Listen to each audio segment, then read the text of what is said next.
On this episode of Slamtown, we are talking about Anthem letting go of Scott D'Amore right after the TNA rebranding. TNA was alive. Now maybe it's dead. We'll talk about that. AEW hinting strongly that Mercedes Mone is coming in Boston. We'll talk about that on March 13th. And then, of course, the road to WrestleMania is getting a little bit bumpy. We'll talk about the press conference, what's going on next, what we think is going on. All we know for sure is that it's Cody versus Roman. But what else involved with that coming? And Dan thinks it was all a work. So we'll talk about that on the show coming up next. Welcome to Slamtown. I'm Mike Ginn. That's Dan Bakley. Back again to talk about a lot of things today. We got TNA, we got AEW, we got WWE. So we'll talk about all three of those. Of course, before we get to anything, go ahead and check out fightersfirst.shop.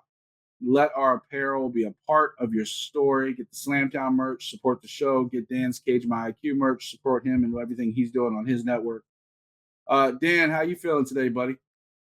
I'm feeling good, especially after that presser. Yeah, I mean, I'm glad we recorded this show after that because there's so much more now news that we know, right? Well, I mean, we have more questions, but we'll talk about that at the end of the show when we talk about WWE. So stay tuned for all that. Only thing we know is the main event. Everything else going on around that, it's still a lot of questions. Even the Elimination Chamber now has a lot of questions. So we'll talk about that at the end of the show. We're also going to talk about AEW. But Dan, let's start off with TNA. We talked about it in last episode. Got a lot of buzz going on. We were talking about the rebranding of TNA. Is it alive and well? Is it back to what it's been? And not even 3 weeks after or 2 weeks after Hard to Kill, they fire Scott D'Amore. There's more information that's come out about that in the last couple days. But they fired Scott D'Amore. They basically take a TV exec named Anthony, I'll probably butcher his name, but Sassone, I believe. He is now in charge of TNA. He has very little wrestling experience. Not none. People think it's none. It's not true. He does have a little bit, I've learned. He was with the Score when they brought him WWE. He's been around the product. He was at Hard to Kill, evidently. Dan, this is what we know. Scott was fired this week. Evidently, he had made overtures of trying to buy the company because he didn't like the direction that he wanted to go one direction. Anthem wanted to go another direction. Of course, Anthem has bought the company from Dixie Carter and Panda Energy and all that stuff a few years ago. And they have full control. They have full control. They can put it on whatever network they want, which, of course, they own access, so that makes it easy. What do you make of this whole thing? In the span of 3 weeks, I went from excited to now not excited at all because of this. From what I make of this is just Anthem. Maybe they're just using it to try and grow their TV because, like you said, they own a bunch of properties, one being Access TV, and they want to get that to the mainstream. That's my assumption. They want to get that because it's not in every cable or outlet that you can get. It's only in certain outlets. They want to make it into every outlet. Channel 1303 on Spectrum. Okay. Yeah. And one of the things that they can do to use that is TNA. But it comes at a cost because you had a guy like Scott D'Amore who wanted to put more money into the business. He wanted to grow TNA. He wanted to bring more signings and more wrestlers in to help the company, and he wanted to up the production value where they were using venues and just TV. And it seems like Anthem wanted to do, like you said, the opposite. They wanted to cut costs. They wanted to keep things down like it was and to milk as much money as they can out of what they had with little costs. Because when you do that with TNA, they were actually making a profit off of it because of how least amount of money they were putting into it. But Scott still getting exposure. Back on the road, he wanted to be in front of crowds. Yeah. So obviously there's a tug of war there. And when you got Scott D'Amore, he was the middleman for everything between the Anthem and the TNA side. He was the middleman. He would go to them, and anything they had to say, he would go to the wrestlers. And and little by little it leaked out in the last couple of days. And first it was budget cuts. Then they said, okay, now it's because he wanted to buy. And right after they fired him, they had a Zoom call, a meeting with the wrestlers. And when the message got put out, they said that they had terminated his contract. They told the wrestlers that he resigned. They told them the complete opposite. And one of the I wrestlers mean, came, well, not to interrupt, but both can be true, right? yeah, Like, yeah, both could be if you true. don't like the direction we're going to go, quit. Yeah, yeah. And then they terminate him to make it for legal purposes. So, So so both can be true. yeah, and I'm sure that they put out that it terminated his contract for their own That was legal. public relation. But one of the wrestlers came out and said that for a first time meeting with them, because the wrestlers never met with Anthem, it was all Scott all the Yeah. time. It was a bad first impression. Anthem said what they had to say, and then the wrestling side didn't even get the rebuttal or give their opinions on it. Well, they got left talking to Gail Kim and Tommy Dreamer. Yeah, so it's like, okay, it's gonna be a mess. That's my first opinion. Is it's gonna be a mess now. Like WCW mess, like when Jim Herd took over the Yeah, network when Eric got kind of pushed out a little bit. because it seems like they don't care about the business; they just care about what they're gonna make from the business.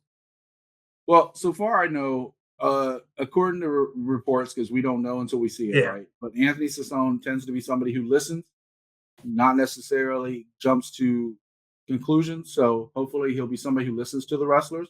yeah, My biggest fear is there's going to be an exodus. I don't know how many contracts are coming up soon. They had the deal where they were working with companies like WWE. That was going to be a quote unquote forbidden door that was going to be opened up for certain times during the year. Uh, Now you have somebody like Jordan Grace, for instance, who just made a great impression on WWE at the Royal Rumble. Everybody loved her when her contract's up. Is she gone? Moose just re-signed for a few years, but I don't know if he has any options or anything like that because he went and, on he, Chris Van and Vliet and said he only re-signed because of Scott. exactly, And then you have they're keeping the creative team. Tommy Dreamer is in charge of the men. Gail Kim's in charge of the women. So creatively, nothing is changing at the moment. That's a positive. But you just had people like Dolph Ziggler, who I'm sure is not under a full-time contract. Nick Nemeth, he probably came in for a few spots here and there, and all these other people that came in because of Scott. Talent-wise, most of that talent is there because of Scott and their relationship to Scott D'Amore. You have to think that the talent has seen the writing on the wall when a TV company tries to come over and take over wrestling. There has been successes. Let's not say there hasn't been successes. yeah, WWE, then WWF would not be what it is today if it wasn't for Dick Ebersol coming in with Vince McMahon and helping yeah, change the Saturday night main event and WrestleMania and all that stuff. Dick Ebersol was a big part of that, but he didn't change anything creatively. He basically showed them how to put on a TV show. yeah, That's a big difference when you have versus like a Jim Herd or some of these other executives that came in for Turner and messed up WCW.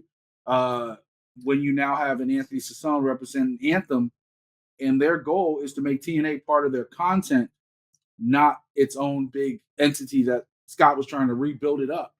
yeah, And the worst part is that I told you it's like a roller coaster with TNA when we talked about this, right? It's like yeah, the little engine that could, and we're like, all right, cool. There's no WCW, there's no nothing. Ring of Honor wasn't really bursting on the scene at the time. Not to mention the whole, RF video and Rob Feinstein and his controversy at the beginning of Ring of Honor that almost killed the company right off the bat with his alleged situation yeah, with minors. And then you have all that, and the Ring of Honor took off. But at the time, TNA was like the little engine. We're like, cool, let's support this thing because it's the only thing we have outside of WWE, right? yeah, And by the way, I am currently reading the book Too Sweet, which is about the indie revolution, not just the Young Bucks, but it's about the indie revolution in that whole time period, which is kind of ironic. But then we get excited, TNA lets us down. And then they get excited, and then they change it to Impact. And we're like, okay, cool, let's try another chapter. Boom, nope. And then it's like, okay, cool, go back to TNA.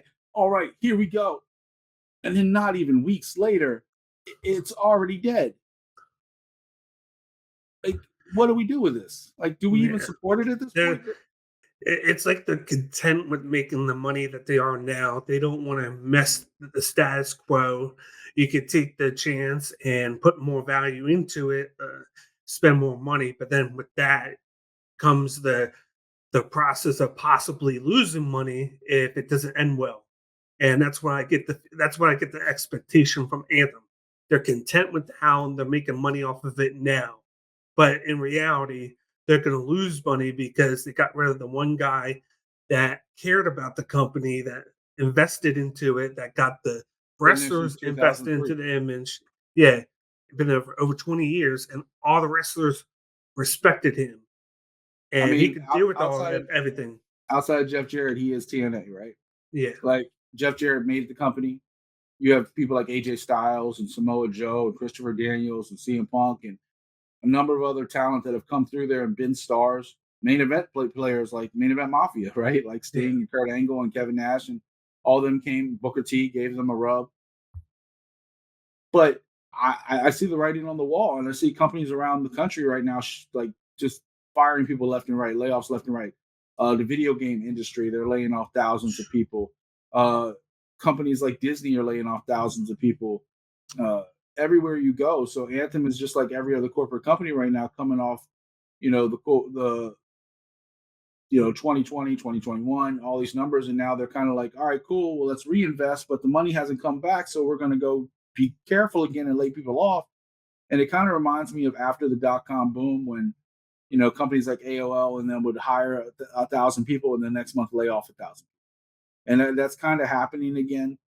And Anthem is one of those companies. They're a major company uh, that has multiple television networks. Axis is their main fighting and Yeah.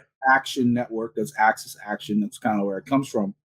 Um, and look, when you own the network, you own the product, the costs are going to be a little bit less because you can dictate what you pay for it. And you also control all the ad revenue, right? So at that point, why would you go on the road? Why would you go do all these other things that could cost you more money if it's not guaranteed to work? Because TNA has already proved it's not guaranteed to work. They've done this before and it didn't work. They went live at one point, did not work. They tried to move to Mondays, did not work.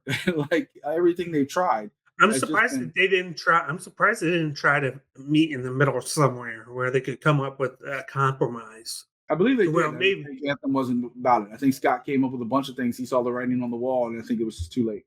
yeah. And then, like a source close to him even said that he saw it coming a week or two in advance, and he was just prepping for it. And he tried to Eric Bischoff his way out of it. He tried to buy it.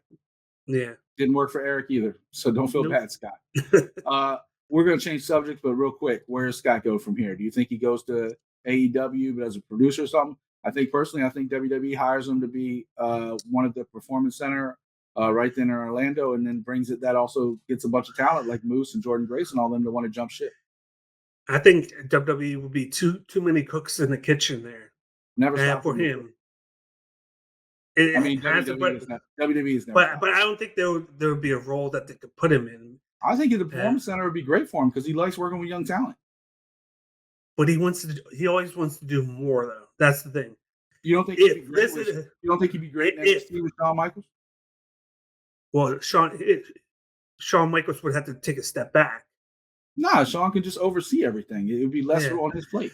I would see more of him in AEW if, like, I look at it, he could go to AEW if Tony allowed it, and then have Tony Khan be the Nick Khan of AEW, and then have Scott D'Amore be the Booker. Okay. Well, if Tony Khan could do that, that would be a huge get. All right, we'll stop right there because that's a perfect transition. Our next subject, of course, AEW's huge announcement this week kind of leaked out a little bit by Boston Garden. But March 13th, they're doing an event called Big Business. They didn't really leave much doubt to what the event is about. It's going to be the debut of Mercedes Mone. I don't necessarily always go with a lot of the quote unquote dirt sheets when Fightful and all these other people think they have a scoop, like, oh, they've been paying for Mercedes for weeks. Oh, she's been on the payroll. Oh, this, that. I don't know if that's true. They said CM Punk talks were dead and he shows up at Survivor Series anyway. Look, I believe things when I see things in the wrestling business nowadays because a lot of people put out stuff on the internet and they're just behind a computer like the rest of us talking up and starting rumors and Yeah, sometimes they hit and sometimes they don't. They try to make what I call an educated guess, right? Um, but the poster for the event had Boss Ton in the back with the capital dollar sign letters for Boss. I think it's pretty obvious that Mercedes. She even took a picture outside of TD Garden. I don't know if that was currently or an old picture, but she did that and posted it. Uh, kind of like CM Punk. It's like the worst kept secret. We know it's coming now at this point. My problem is, so you just talked about this with Scott D'Amore. Would Tony Khan allow somebody else to kind of take some control? And I'm not as excited about formerly known as Sasha Banks, Mercedes Mone coming to AEW because I saw this with Paige Saraya. I've seen this with Ruby Riott. There's a lot of hype in the beginning. Tony Storm had a lot of hype, and then she kind of died down, and now she's got a nice little run. I remember 2 years ago when Britt Baker was not only the face of the women, she arguably was the face of the company, and we haven't seen her in however many months at this point. And she's healthy. She's good to go. She's tweeting all the time. Dan, I'll ask you a two-part question. One, are you excited for Mercedes coming to AEW? And B, do you think they can use her right? Because if I don't think if Tony Khan doesn't give up some of that creative control, even if he's the last guy approving every storyline, if he doesn't let other people start writing some more stuff for all this talent, because I think he has too much talent and he's only one person. If he doesn't let other cooks in the kitchen, is this going to work? yeah, I'm very much excited for the fact that she's coming in. She's a big name. She can bring in a lot of exposure. The big thing with her is she'll be 4-time, and she doesn't have that much history of being hurt. I think the big thing with the women's division in Say AEW that she's coming off an injury. yeah, yeah, exactly. There's this stigma that they don't use all the talent on the roster, but then you look at the women. I think they use it. I think they throw them all in one match. I don't think they Well, give them well, their own time. it's not totally true because when you look at the women, they've had a lot of injuries, and I think that's affected. And now that they have 2 shows, they've kind of split the women up on both shows. And Collision, they book 2 women's matches a night. I feel like, or do 2 or 3 women's segments. It's just that their women are healthy, and then you look at Dynamite, and Britt Baker's been out. She went out because Adam Cole had surgery, and then she's kind of She's with been that ready to come happening. back for 8 months. Yeah, but and they've haven't had anything to use with her storyline wise, which I think will have something to do with the debut of Mercedes. That's I my mean, you have to. They have the opinion. same moveset. Yeah, Like she basically copied yeah, Sasha's moveset. yeah.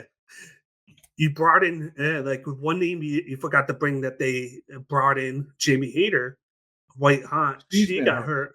She's been hurt, but before that, she was wrestling every week, champion. They did a great job with her, and she was they were able to kind of grow her up to star status there. You've had Saraya. I never saw her being a 4-time wrestler, just like a attraction that would show up here and there because of her injuries and everything. And they've done more than I expected them to do with her. And so I never saw that side of her. But with Mercedes, there's so much that they could do. She could wrestle. They should have her like challenge for the title and win it as soon as possible. But aren't Have they her already doing that with Deanna right now? Yeah, but I think they were kind of forced to with injuries. That's the problem with the injuries. Who's hurt? I think Who's hurt? Jamie Hayter's the only one hurt. no, there's like 3 or 4 women hurt. Who? But Who? huh? Who? Everyone Look, is showing up look every at the week on roster. like Look at the dark matches roster with on. women. Yeah, but who you talk about that should be getting in that spot? Like anybody that's not in a storyline, you can't just shoot up and have a title match. That's With the her. problem, though. They have so much talent, men and women. They have so much talent on their roster. Their roster is too big. It's too big by far. And that's why they have 2 shows. They split the roster up. but they're not even splitting the roster anymore. And they are because people are showing up on both shows. Yeah, but there's a lot of talent that don't do that. There's a lot of talent you only see on Collision, and then there's talent that you only see on Dynamite. When was the last time you saw FTR and Dynamite other than to make an appearance with the tag match where like they did with Big Bill and I believe there's Ricky some talent Starks. that is comfortable working one show. Yeah, There's other talent like Brian Danielson's now on both shows. yeah. You have some like the Blackpool Complex Club is both regularly on both shows. Yeah, Ricky Starks and Big Bill have been kind of bouncing back on Dynamite more recently. you're gonna see them probably stay on I mean, Collision well, now for the chance. now they lost the Yeah, titles. Who knows, right? Um, but I believe they're about 20, 30 wrestlers too deep. Like AEW doesn't have enough time, no roster wrestling company. WWE, there's a reason why they have 3 different brands because you have your main stars you want to put on every show, but you also have so much talent that's never going to get a chance to have a storyline if you don't give them time. Britt Baker is completely healthy. She's been healthy for months.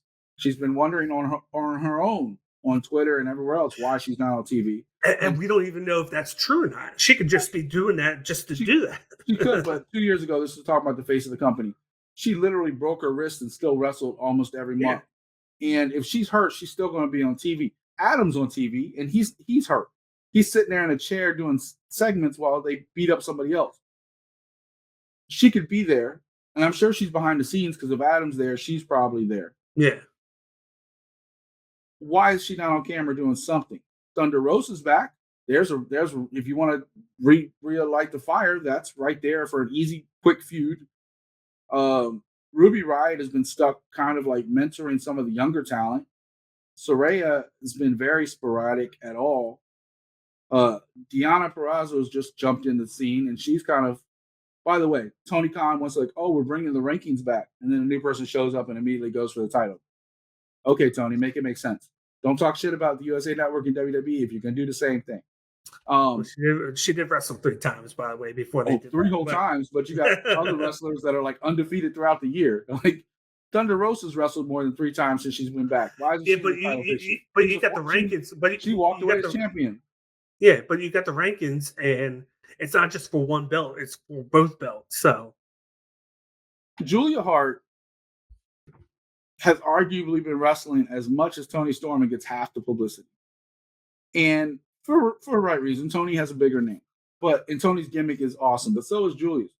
yeah, Those two are the only ones that are getting consistent time.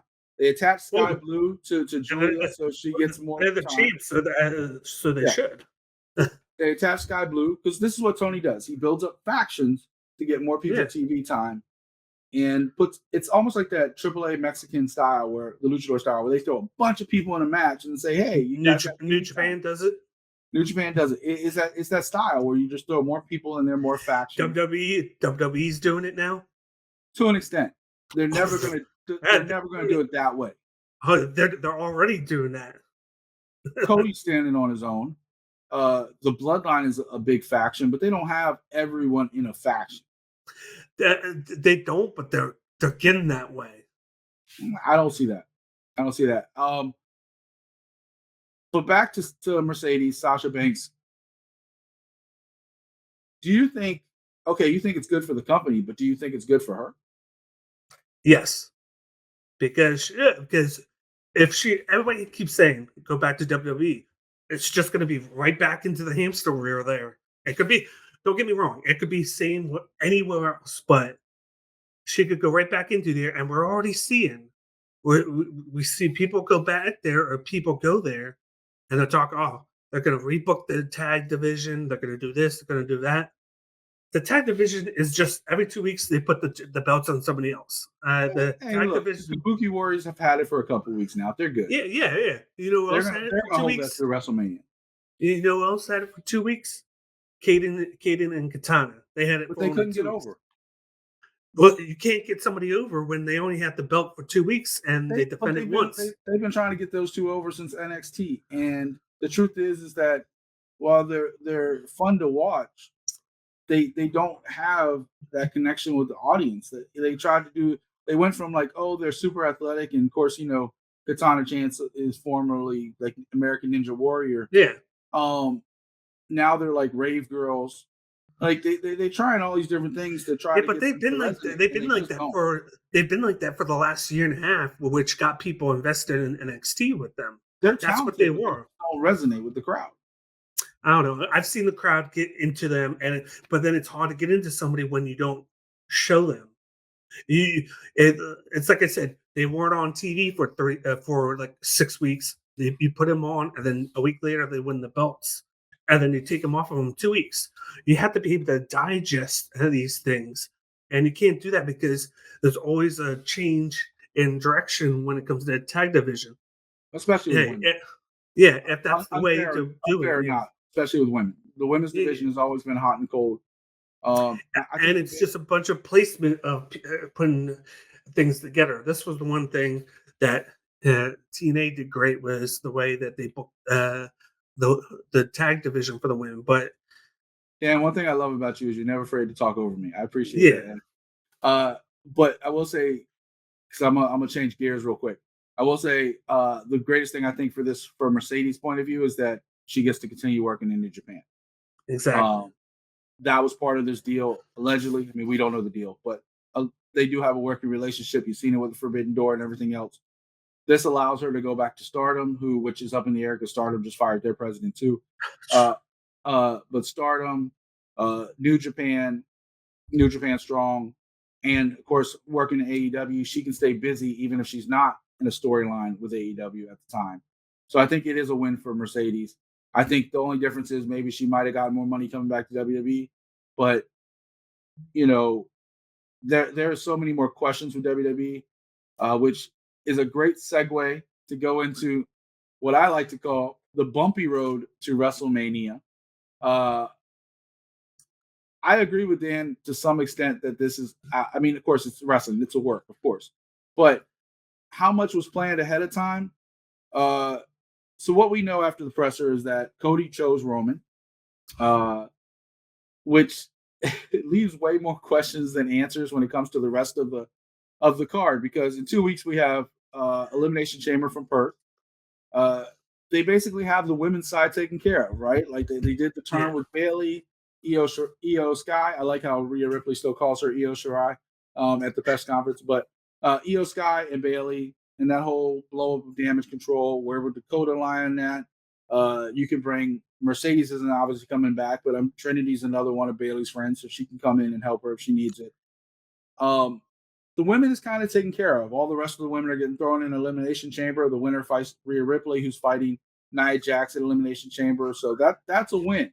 We know the women; they're good. We just talked about the women in the whole last segment. WWE exactly. women are they're written in stone through WrestleMania. We don't know how it's going to play out, but we know it's there. And I'm almost 95% sure it's going to be Bianca and Rhea finally at WrestleMania, which I called for a number of weeks ago. I Dan, think it's gonna be. I you think know it's they gonna watch be our show. Becky. It might be, but you know they watch our show, right? Yeah. Because what did we say about AJ? And then not even a week later after our show comes out, AJ comes back as Lone Wolf AJ. Yep. Who said that? We said that. And here we go.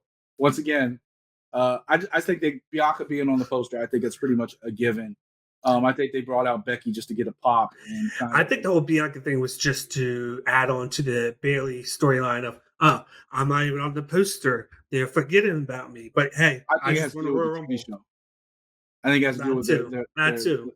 her and Montez's TV show. Yeah. Um, whenever they do that, they did it with Total Divas and the Bella Twins and pushed them to the moon. Yep. It's just kind of what they do when they got a TV show. Becky's the alternative, but I think it's 95%. I think if I was going to bet on it, I'd put Bianca in that WrestleMania against Rhea, which is something we've wanted to see for a while, right? Yeah. I think it's going to be Bianca and Jade. I think they're going to hold that off. I think they're going to keep teasing that for a while. I don't think they're going to give it to us yet. Because I think we could also see Jade versus Nia. Because if Nia loses Yeah. to Rhea, that could be an alternative, right? Yeah. They have 2 nights to fill up. It's not going to be all Bloodline, The Rock, and Cody Rhodes. But that leads us to the men's side.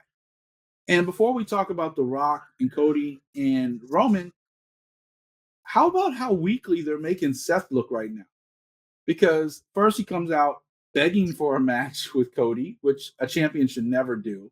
The champion should be chased, not asking for it. He literally stood, and I'm sorry, Seth, I'm not saying this to derogatory towards you, but they basically made him look like a cuckold, right? Like he was standing in the back of this whole press conference when he had no part of it until the very end when the whole fight broke out, and then he's like trying to take Cody's side, who's supposed to be like his mortal enemy, but now all of a sudden they're like best friends. Let me start off with this part and asking you, what does and personally, and they have not announced any men for an elimination match in 2 weeks at Elimination Chamber. Yeah. Is that what they do for Seth? Like, what happens with Seth right now?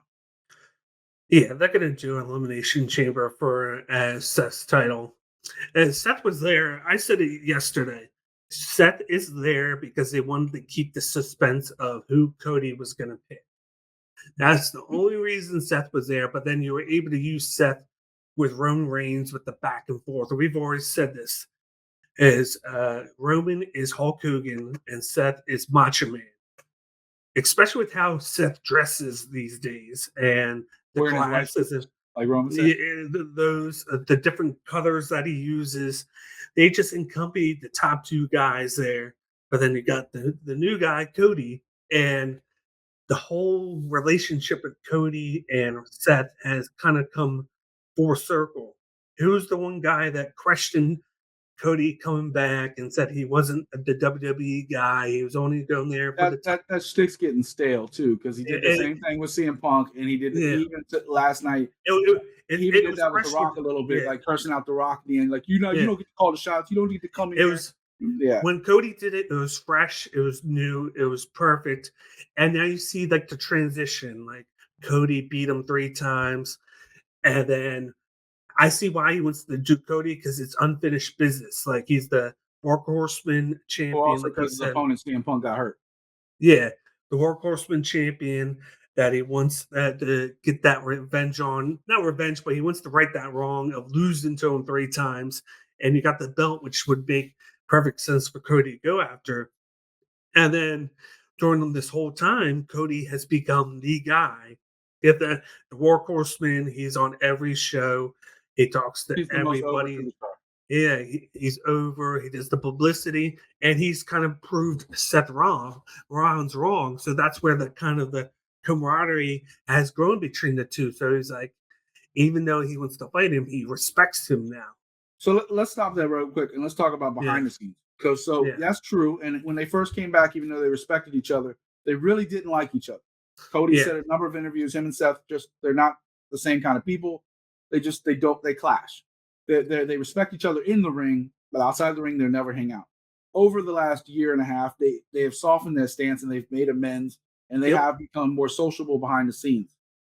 Seth has grown up, Cody has matured. They've gotten to where they're not clashing anymore. That is behind the scenes. The original plan for Seth at WrestleMania was CM Punk gets eliminated last at Rumble, goes into Elimination Chamber with Drew and Jay and a bunch of other people in there, and wins and goes to WrestleMania to face Seth. That was the yeah, original plan. Cody was going to choose Roman, and everything was fine. The Rock gets involved because he gets put on the board of directors along with a contract with certain demands and certain agreements. CM Punk gets hurt. Jay's fighting Gunther at Elimination Chamber. Drew is kind of like on his own planet. I'm sure if they do an Elimination Chamber, he will be in it. Um, a lot of things have changed. Now, before we get to what happened with everything with Roman, The Rock, and Cody, and what's next for that, I want to kind of preface this with this. Dan and I have already talked off record. He thinks it's been a work since The Rock said I'm coming. I want to say one thing that The Rock said that kind of stuck in my brain. When this was building up and The Rock made his appearance and said, "Hey, do you want me to sit at the head of the table?" And even last night, he looked uncomfortable. I'm sorry. Well, this will come out the day after. So a couple days ago, on Thursday, I'm just going to say it like that for now. On Thursday, yeah, he looked uncomfortable at times trying to get his message across when the crowd was turning on him. And I don't know if he expected it to be like that. He also went from being possibly Roman Reigns' biggest foe to now being tied at the hip to him. And so I think a lot of these storylines were turned because The Rock said this, and he said the WWE kind of missed the boat on Daniel Bryan when it first happened. It took him a while to get with it, to put Daniel Bryan on top because the crowd wanted it. And right now the crowd is screaming for Cody, and we're not going to make the same mistake. And he said that as an executive almost, like, hey, as a company, we're not going to make the same mistake and miss. When The Rock versus Roman was announced on Friday Night SmackDown last week, before the press conference, Adam Pearce came out afterwards, tweeted it, WWE retweeted it, everybody shared it. It's official. Yep. And then over the weekend, you saw the "We Want Cody" chants and the "We Want Cody." Now, do I think that everything that happened on Thursday was a work? 100%. But I think he smacked Cody a little bit harder than Cody was expecting. But at the time, I think the WWE this week transitioned to listen to the crowd. The crowd was like, you heard it all night on Monday Night Raw, how Michael Cole was talking about this was like a trend, and we hear it. And even then, Cody was like, trust me.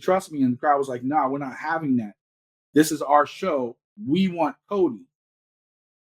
And I think originally, their plan was Cody fights Seth, Rock fights Roman, Cody at SummerSlam then fights Roman and gets both titles, because guess what?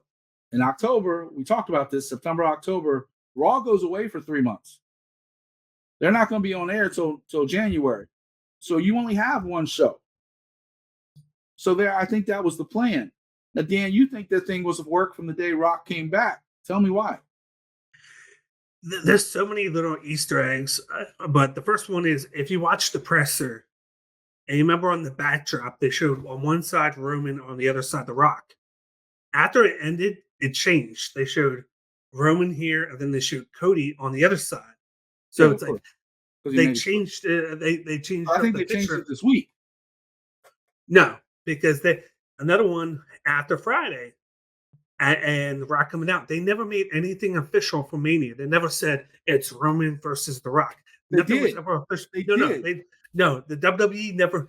All the dirt sheets. Adam Pearce tweeted it. No. WWE shared it. And Adam Pearce said it's official with a picture of The Rock versus Roman. No, he never made it official. After last night, Triple H made it official for Cody and Roman. He right away, literally an hour afterwards, Triple H made it official. No one made anything official. They just said tune into the presser. The Rock's going to be there and Roman was going to be there, because they didn't want to give anything away. But throughout this whole thing, it's been like The Rock's coming back. Like the rumors of it, he's coming on the board. You got Cody, you got Roman, and it's like, and a mixture of Seth in here. Like, everybody knew that Cody was going to either win the Rumble or Punk was going to win the Rumble. And then when Cody won it, everybody was like, okay, he's going to pick Roman. It's that obvious. We really can't see him going anywhere else, because it's always about finishing the story. It's all about going for the belt that his father won, but then had to give up. So he never officially won it. It's all about the chasing the story, and nothing else makes sense. Here's tweet almost. Yeah, and something that always screamed, okay, if they add The Rock somehow to this, then I'm going to know for a fact they're trying to build it up to build Cody up. That's the whole thing. So they got The Rock in, it goes in, and the key thing was that Cody said, I'm going to take everything from Roman, but not at Mania. And then he walks out as soon as Rock gets in. Delete his Twitter. And then The Rock comes in, but they don't say anything. Sorry, so I'm folks, like, okay. I tried to find it. So everybody starts clamoring and everything. I'm like, watch. This is a way to build up. Maybe the plan initially was to have a triple threat match. I think that's what's going to happen. I still think it's going to be a one-on-one. I think it's going to be Cody and Roman. But then they pivoted once everybody was on Cody's side, because you got to remember, there's been rumors that Roman's going to step away and act and maybe only come back every now and then because he's done everything. What do you need to do in that? When you hear that, you got to build your next guy, your next company face.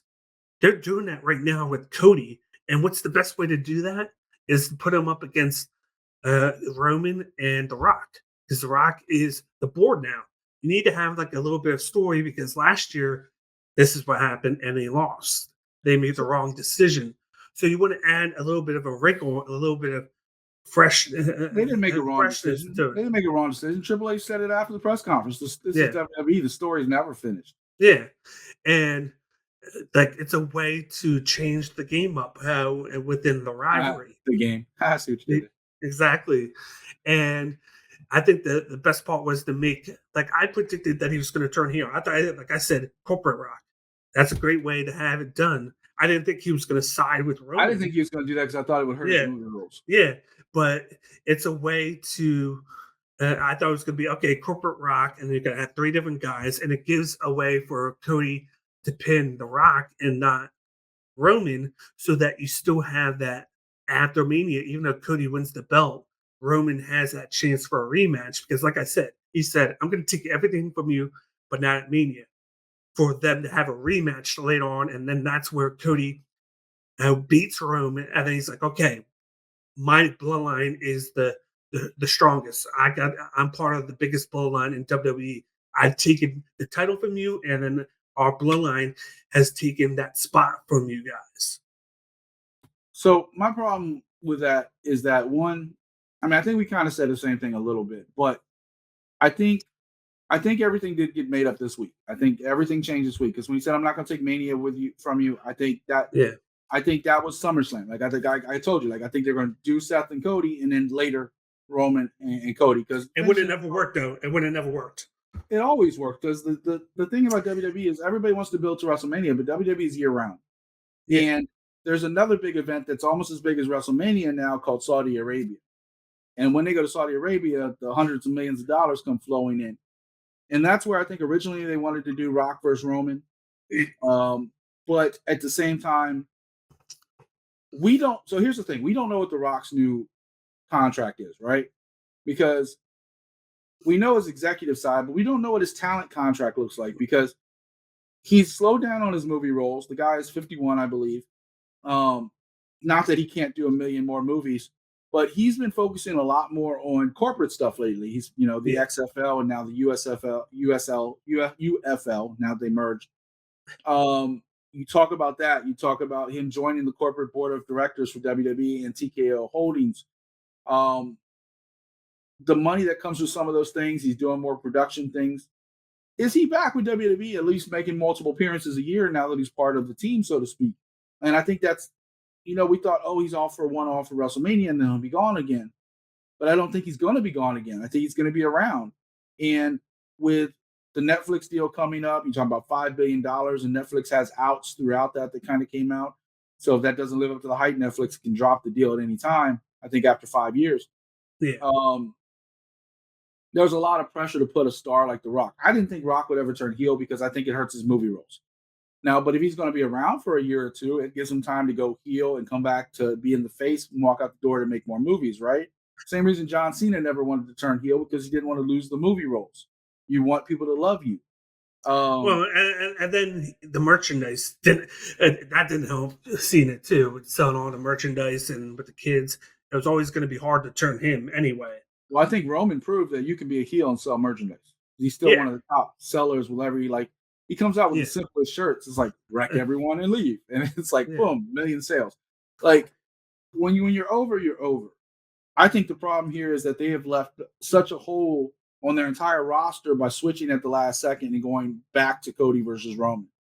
Because you have injuries, you have CM Punk, you have Seth. Seth says he's like 95% at this point, and he'll be 100% a couple weeks before WrestleMania, so he'll be good to go. yeah, He did an interview afterwards. If people didn't catch it, I think it's on YouTube, where he talked about the CM Punk thing not happening and what's happening next. I think this makes Seth look incredibly weak and incredibly bad because now he's looking at the secondary champion. Like before, it was like, okay, they're building them both up, and there's now no doubt. There's no doubt that he is the secondary champion. And the yes, one other but thing, then at the I'll give but you a this, second. yeah, I'll give you a run. But the one other thing I think is this is also making Roman look weak because if you watched, Rock big brothered him. Like Roman was big brother and Seth. The Rock big brothered him. The Rock is the one that stepped in and defended the family, which, by the way, Roman did first. Roman insulted Dusty before Cody Yeah. insulted the Bloodline. But who cares, right? The Rock stepped up, and as they walked back and he cursed out Triple H in the back, it was The Rock that was leading Roman. And so if you look at it, and of course, The Rock's 13 years older than Roman. He really is like a big brother to him, cousin, whatever. But you saw those lines change. Roman and Seth, the two champions, the two top dogs, are taking a secondary role right now to The Rock and Cody. And I think that's bad for business. Go ahead, say what you're going to say.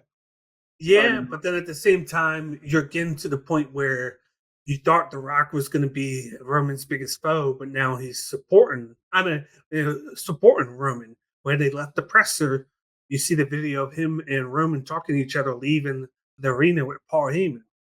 So Yeah, now they he's leaving with him. yeah. Now it's boom. It's that big swerve, like boom. So what does WrestleMania look like?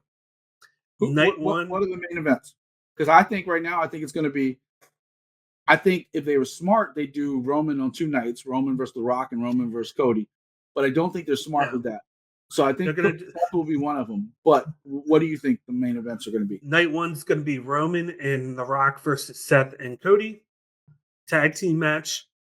Because you like So at the end of the no title defense for Seth, or is he doing double duty? No. He's pulling double duty. Then night 2, you're going to have Cody versus Roman, and then Seth versus the winner of the Chamber, which could be 2 people, because when you look at it, Roman, The Rock, whether he's in shape or not, I doubt he'll be able to do a 30-minute match. It puts him in to protect his bloodline, which he says he's the head of the table right now. And like he's still focused on Mania. He still gets that profile main event because they can do it night 1. And then you have Cody and Roman for the belt. But then with Seth, they've been plugging what who he's going to be facing ever since CM Punk got hurt. They had Drew attack him, and then they had the Sami Zayn promo on Monday Night Raw this past week where he was like, I'm not the underdog anymore. He's like, I'm a contender for the belt. And then he goes in and saves Cody from Drew off air. They did that right after Raw and did it as a scene on Twitter. So I feel like Sami Zayn's going to win the Chamber. Drew's going to somehow insert himself into the match. By the way, I want to ask you before we get out of here what you think of WWE Speed. But go ahead. Yeah. And we're going to get Sami versus Seth versus Drew. And that's the big thing with how they've been doing Seth lately is they're giving him time to heal. I think maybe that's why they booked him the way they have, because they want to make sure that he can go. And I agree with you. It's made him look weak, but it's allowed him to heal, not take any bumps, and to limit what he does. There's a lot he could have done on the mic to not look weak. Like he never had to come out. Like Cody could have came out and been like, I'm not sure who I want to fight. On one hand, you have the workhorse champion. You have a guy who's been here every week and is doing this. And on the other hand, you have Roman. But they're selling. And then Seth could have came out and confronted him over that. You didn't have to have Seth out there doing a whole 5 minutes of how much you choose me. But really then that takes away from the power of Cody. He's the one that gets to decide. That's why they made a spectacle.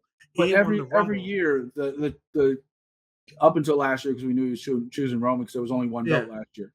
But every year before last year, it's always like, which champion are they going to choose? And the champions aren't chasing hey, you choose me. Or if anything, they're like Roman did. It was like, if you're smart, you'll choose the other guy because you don't want this. Yeah. And Roman's looked strong through this whole thing until the press conference when The Rock made him look weak. Because he overtook he was in The Rock's shadow. Just 100%. When they went on the same side of the stage, he became The Rock's shadow. It's the character because he feels so cocky and so sure of himself. He can do whatever he wants. He's the tribal chief. It doesn't really make him look weak. It's just that he's so cocky and he's so sure of himself. It doesn't matter. To The Rock. He took the back seat to The Rock, but not in essence, because he still is the champ. He still thinks that he's the guy, and The Rock's just there to support him.